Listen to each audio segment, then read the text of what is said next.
नमस्कार मित्रांनो, स्पर्धा परीक्षा या यूट्यूब चॅनलमध्ये तुमचे स्वागत आहे। आपण नवोदय परीक्षेचा सराव सुरू केलेला आहे। परीक्षेमध्ये हमखास विचारले जाणारे प्रश्न, या प्रश्नांचा आपण सराव घेत आहोत। त्यामध्ये आज एक नवीन प्रश्न पाहणार आहोत, खरेदी आणि विक्रीवरती। तर बघा मित्रांनो, प्रश्न असा आहे, व्हिडिओ तुम्ही शेवटपर्यंत बघा, कारण की असे प्रश्न परीक्षेमध्ये हमखास पडतात आणि तुम्हाला गुण मिळवून देणारे हे प्रश्न असतात। या प्रश्नामध्ये तुम्ही व्यवस्थित न वाचल्यामुळे चुका करता, त्यामुळे तुम्ही हा प्रश्न शेवटपर्यंत नक्की बघा। तर बघा, आपला प्रश्न आहे, अमितने एक टेबल 1200 रुपयाला खरेदी केले आणि दुरुस्तीसाठी 200 रुपये खर्च केले। त्याने ते 1680ला विकले, तर नफा हा खरेदीच्या किती पट आहे? आता बघा, नफा हा खरेदीच्या किती पट आहे विचारले। पर्याय दिले 2/5, 2 नंबरचा पर्याय आहे 3/2, 3 नंबरचा पर्याय आहे 5/1, 4 नंबरचा पर्याय आहे 1/5। आता मित्रांनो, आपल्याला काय दिलेलं आहे? खरेदी किंमत दिलेली आहे, दुरुस्तीचा खर्च दिलेला आहे आणि ते विक्री किंमत सुद्धा दिलेली आहे। तर आपल्याला खरेदीच्या किती पट आहे हे आपल्याला काढायचं आहे। तर आता आपल्याला काय करावं लागेल? खरेदी किंमत काढण्यासाठी आपल्याला खरेदी आणि दुरुस्तीची किंमत बघावी लागेल। तर बघा, खरेदी किती आहे? प्रथम आपण खरेदी किंमत लिहून घेऊया। खरेदी किंमत बरोबर किती आहे? 1200 रुपयाला खरेदी केलेली आहे। त्यानंतर त्याने दुरुस्तीसाठी किती खर्च केलेला आहे? दुरुस्तीसाठी किती खर्च केलेला आहे? तर 200 रुपये दुरुस्तीसाठी खर्च केलेला आहे। मग आणि 1200 आणि 200चे आपण प्लस करूया। 1200 आणि 200 झालं 1400 रुपये, म्हणजे त्याला एकूण ती वस्तू म्हणजे टेबल कितीला पडलेला आहे? तर 1400 रुपयाला पडलेला आहे। त्यानंतर आपण विक्री किंमत बघूया। विक्री किंमत जर किती आहे, व्यवस्थितरित्या जर गणित सोडवलं तर लवकरात लवकर समजतं। विक्री किंमत आहे 1680 रुपये। बघा, विक्री किंमत आहे 1680 रुपये। आता विक्री किंमत आपल्याला 1680 रुपये आहे। आता आपल्याला काय करायचं आहे? खरेदी किंमत आणि विक्री किंमत यांचा वजाबाकी करून आपल्याला नफा काढायचा आहे, कारण की नफा खूप महत्त्वाचा असतो मित्रांनो। आता नफा बरोबर, नफ्याचं सूत्र आहे खरेदी किंमत वजा विक्री किंमत, किंवा विक्री किंमत वजा खरेदी किंमत। बघा, आता नफ्याचं सूत्र आहे विक्री किंमत, सूत्र महत्त्वाचं आहे, सूत्र लक्षात ठेवणं खूप गरजेचं आहे। विक्री किंमत वजा खरेदी किंमत। आता आपली विक्री किंमत किती आहे? 1680 रुपये आणि खरेदी किंमत किती आहे? कारण की आपण टोटल केलेली आहे, खरेदी किंमत आहे आपले 1400 रुपये।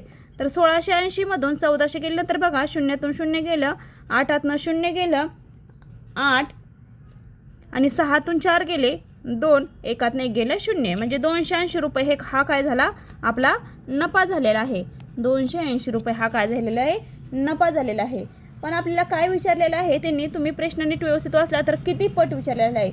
खरेदी किंमत विकले तर नफा हा खरेदीच्या किती पट आहे, म्हणजे नफा खरेदीच्या किती पट आहे हे विचारलेलं आहे। मग नफा तर आपला किती आहे? 280। मग खरेदी किंमत किती आहे आपली? खरेदी किंमत किती आहे? 1400 रुपये। 1400 रुपये 1400 रुपये। तर आपल्याला हा भागाकार करायचा आहे आणि किती पट आहे ते दाखवायचं आहे। तर बघा, शून्याला गेले 0, शून्याला गेलं 0, तर आपल्याला 28चा टेबल म्हणता आला तर ठीक, नाही तर आपण काय करूया, 140 जर भाग घालवायचं असेल ते पण बघूया। आता बघू, 28चा पाढा जर पाठ असेल तर तुम्ही 28चा पाढा म्हणू शकता, नाही तर सरळ तुम्ही बेच्या पाढ्यातून भाग घालवू शकता। बे के बे, बेचोक 8, बे के बे, बे 7 14, बे 0 0। आता बघा, 14 1 14 आणि 14 पंचे 70, म्हणजे किती आले? 1/5। म्हणजे नफा कितीचा? नफा काय आला? खरेदीच्या किती पट आला? नफा बरोबर खरेदीच्या 1/5 पट आहे। नफा बरोबर खरेदीच्या 1/5 पट आहे, हे आपलं उत्तर आलेलं आहे। तर बघा, पर्यायामध्ये आपलं उत्तर आहे का आपण चेक करूया। 1/5 डी नंबरचा पर्याय आपला बरोबर आहे। उत्तर क्रमांक आपला डी असणार आहे। तुम्हाला अशा प्रकारचं गणित समजलं का हे तुम्ही कमेंट बॉक्स मध्ये नक्की कळवा। परत एकदा तुम्हाला सांगते की खरेदी किंमत आपण प्रथम लिहून घेतली, त्यानंतर दुरुस्तीवर खर्च केलेला तो खरेदी किंमत आणि दुरुस्तीची बेरीज केली तर आपल्या आली 1400 रुपये। विक्री किंमत किती आहे? 1680 रुपये। त्यात नफाचं सूत्र वापरलं आपण, विक्री किंमत वजा खरेदी किंमत। नफा किती होता? विक्री किंमत किती होती 1680 रुपये वजा खरेदी किंमत केली 1400 रुपये. नफा आला आपला 280 रुपये. आता आपल्याला प्रश्नामध्ये विचारलं होतं की खरेदी किमतीच्या नफा किती पट आहे. तर बघा 280 भागिले आपण काय केले 1400 केले आणि त्याला भागाल्यानंतर आपलं उत्तर आलं 1/5 पट. म्हणजे नफा बरोबर किती आला 1/5 पट आला. म्हणजे आपलं उत्तर हे सुद्धा बरोबर आलं. तर आजचा व्हिडिओ तुम्हाला कसा वाटला, व्हिडिओ आवडला तर नक्की शेअर करा, लाईक करा